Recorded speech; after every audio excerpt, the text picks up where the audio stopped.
सावंतवाडी बस स्थानकाच्या बाथरूममध्ये हृदयविकाराच्या धक्क्याने खाली कोसळून गुरुवारी दुपारी निधन झालेल्या भारतीय सैन्य दलातील निवृत्त सुभेदार, सिंधुदुर्ग जिल्हा कौशल्य कार्यालयातील वरिष्ठ लिपिक तथा महाराष्ट्र राज्य शासन मान्य पुनर्नियुक्त माजी सैनिक संघटनेचे जिल्हाध्यक्ष नामदेव रामचंद्र सावंत यांना शुक्रवारी सकाळी भारतीय सैन्य दलाच्या नियम व ड्रिल नुसार पुष्पचक्र अर्पण करून शोकवंदनेसह मानवंदना देण्यात आली।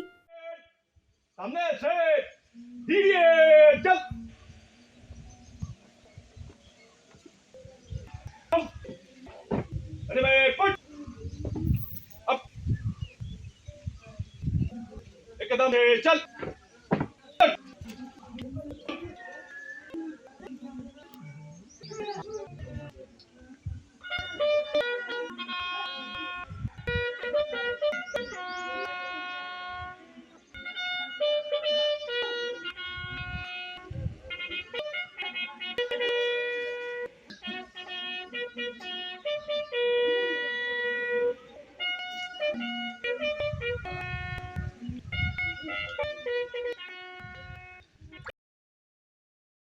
सोळा मराठा लाईट इन्फंट्रीचे सुभेदार नामदेव सावंत यांचे पार्थिव शुक्रवारी सकाळी त्यांच्या दाणोली गावठण येथील निवासस्थानी आणल्यानंतर सावंत कुटुंबियांचा आक्रोश काळीज पिळवटून टाकणारा होता।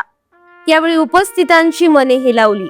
यावेळी आजी माजी सैनिक संघटना व परिवारासह विविध क्षेत्रातील मान्यवर, महिला व ग्रामस्थांनी त्यांचं अंत्यदर्शन घेतलं।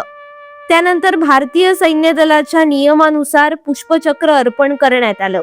यावेळी परेड करून त्यांच्या पार्थिवावर तिरंगा ठेवण्यात आला। यावेळी सेवानिवृत्त माजी सैनिक संघ, सैनिक पतसंस्था, महाराष्ट्र राज्य शासन मान्य पुनर्नियुक्त माजी सैनिक संघटना पदाधिकाऱ्यांसह विविध क्षेत्रातील मान्यवरांनी पुष्पचक्र अर्पण केलं।